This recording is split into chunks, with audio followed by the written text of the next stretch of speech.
من واحد من 7 شمامسة اختارهم الرسل عشان يساعدوهم في خدمة الأرامل بعد تذمر اليونانيين على العبرانيين من أجل إهمالهم في الخدمة. ومن أسقف على مدينة السامرة لمهارتك وصاحب أشهر البدع في الكنيسة نيكلاوس الأنطاكي. كنا اتكلمنا في الحلقة الأولى من سلسلة حلقات 7 شمامسة وأنت تامنهم.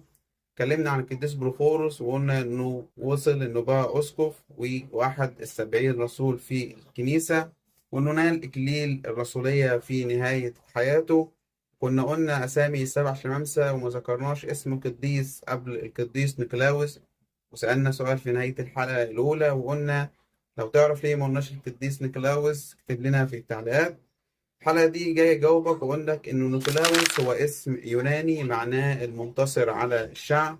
هو واحد من ال7 شمامسة اللي اختارهم الرسل، وقال عنه سفر أعمال الرسل إصحاح السادس آية 5: وكان نيكولاوس دخيلا من أنطاكيا أو دخيلا أنطاكيا. نيكولاوس الأنطاكي بدأ حياته زيه زي أي واحد من ال7 شمامسة اللي اختارهم الآباء الرسل، وبدأ يبشر بيه الإيمان لغاية ما وصل لمدينة السامرة ورسم أسقفا على مدينة السامرة. ولكن بعد ما رسم أسقف بدأ يحيد عن الإيمان المستقيم وإيمان الكنيسة الأرثوذكسية، واتبع سيمون الساحر وخرج ببدعة سميت باسمه وهي بدعة النيقولاويين. البدعة دي معروفة جدا في الكنيسة.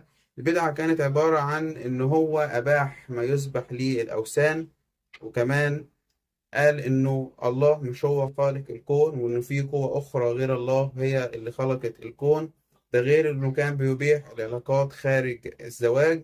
وكتير جدا من الحاجات اللي خرجت في بدعة النيقولاويين وضل بيها الكثير في الكنيسة.